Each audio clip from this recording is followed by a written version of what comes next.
Time and technology change culture. Even though politicians are scum, we can learn from them. Politicians are scum, and there is almost nothing anyone can do or say to change my mind. Yet, even if we detest their morals, we must admire their administrative and other skills. Years back, when I was a young area sales manager selling our products in Uttar Pradesh, a crazy state in North India, and trying to develop our business in the states, so rural areas, I spend considerable time figuring out ways to promote our brand and increase awareness and engagement. I painted many walls bordering highways, rural roads, and near villages with our brand images. Billboards and wall paintings are at best a reminder media and passive forms of advertising. After many arguments with snobbish brand managers, I got permission to use radio jingles. Our brand managers believed that the only way to promote our brand was through television advertising, ignoring the harsh reality that most villages lacked TV connections. Culture varies across the state. One day I met someone who introduced me to a company called Jane Studios, which had a product called Video on Wheels or VOW. They developed this service at the behest of politicians, the innovative scum who wished to push their messaging to the rural hinterland. I won't describe the model in any detail. A sketchy description will suffice. They send a large van on a 26-day journey cycle covering 52 villages. During the day, they'd get permission from the village elders and then make loudspeaker announcements inviting their villagers to the evening's program. Then, after sunset, they turn the vans back into a giant screen, install a large projector inside, and project filmy movies and scenes onto it. We'd intersperse the hour long program with our advertisements, sell our products, and give gifts to the villagers. When I first started my vow journey, I designed a simple program for the entire state. After only one or two cycles, I came to understand that the culture of the western part of the state differed dramatically from that of the eastern part. In comparison, people in the west love jazzy disco music, those in the east love earthy, semi rural, soulful music full of rhythm. Under the starry skies, I watched villagers jhoom. I remember the villagers in East UP stiffening with shock when I played jazzy music and relaxing when I switched to a different program. Once I changed the program, I saw the villagers relax as they squatted on the ground, their bodies swaying imperceptibly with the music. The Hindi stroke Urdu word I'd use is jhoom, which translates literally as to sway. Yet the literal translation of the word jhoom cannot cover its many shades, which range from a mere physical sway to the sway of a person in the throes of divine ecstasy. I've spent many evenings on a choir bed, sorry, called a khatia in the rural lingo, watching the program and watching the villagers gently sway. I'm not being romantic when I write that the memory of those evenings, often under the stars, evokes the memory of a bygone era. Those were the days when cable TV, the internet, and smartphones had not yet penetrated our lives, changing cultures and people's behavior, forcing us into small screens and away from interaction with other people and from nature's bounty. Pause and watch this fantastic YouTube video with Nasibo Lal and Abida Parveen singing Tu Jhoom at the Coke studio in Pakistan. Culture is not static. Culture is not static. Culture changes. New culture springs from old culture. Sometimes the remnants of old cultures persist for generations, albeit in modified forms. At other times, the old culture dies and lies forgotten, buried in the earth. You may ask what the above memory has to do with Azamgarh and a death the wife. And if you do, I understand your confusion.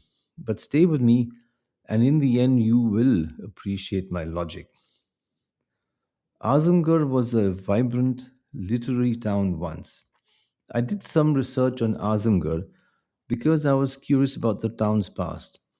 Azamgarh is an insignificant town, but once upon a time its social and cultural life was vibrant.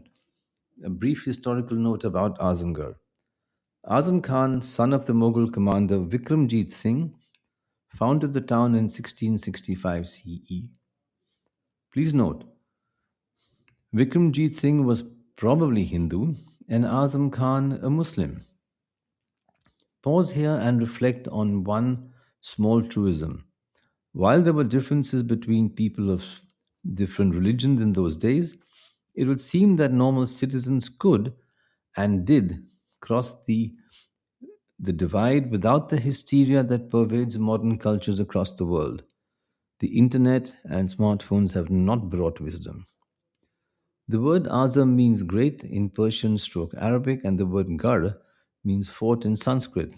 So you have a town named with Persian and Sanskrit roots, which is fascinating. A brief word about Azamgarh's literary heritage. Let's move on to the fun part of this brief essay. Azamgarh was not always a sleepy town. Once upon a town, the town was vibrant with a thriving poetry culture.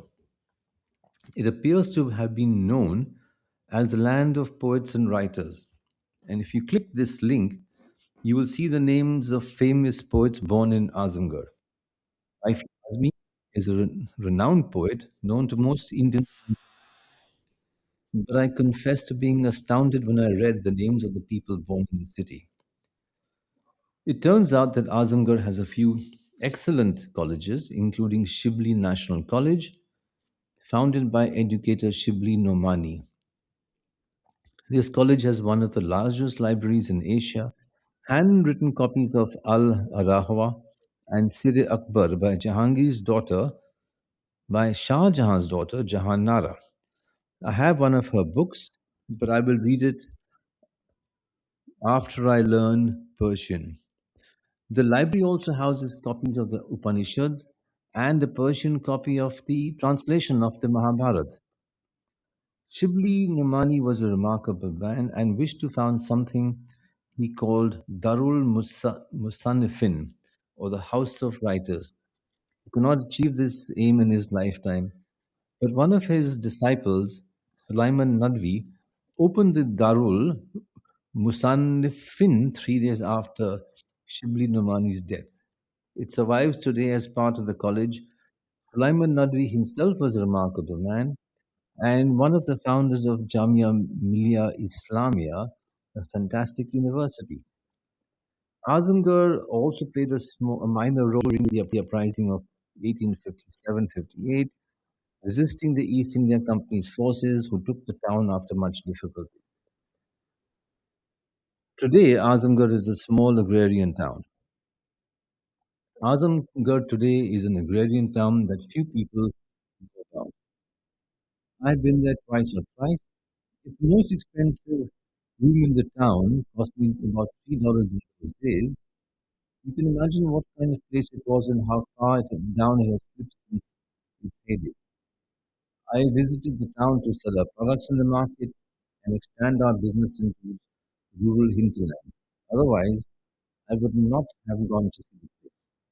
If not for a hungry goat and a chance reading about the life of a dead wife, Azamgar's name would have passed into the deep recesses of my mind.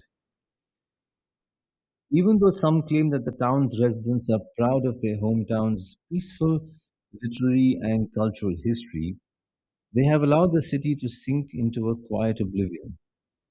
How much of Azamgar's vibrant literary culture is left today? Culture changes, and while I do not suggest we wallow in the past, I consider it a shame if we forget our heritage. I don't believe that all cultural change is desirable. If you consider the bigotry, disinformation, and anger that are spreading in the world, You may agree that these are changes we can do without. I don't know whether Azimgarh has forgotten its literary and cultural past, or is in the process of forgetting its heritage, settling into the quicksand of anonymity. You seem to have returned to their birthplace to create new institutions of learning or culture, which is a pity. We don't know India, not really. I will repeat a line I've used often. Were it not for a goat and a dead wife, I would have known nothing about this small town. Were it not for my writing on Substack, I would not have bothered to research its past. In my corporate days, we often told foreigners that we are Indians and know India. You don't understand India. Allow us to translate our country for you. Once I believed in this self-serving bullshit, we don't know our country. Our history and culture are too vast and deep for any of us to achieve complete knowledge. We can, however, admit our ignorance and seek to learn. And of course, do read the previous post. And the closing note, I created that image using Mid Journey AI.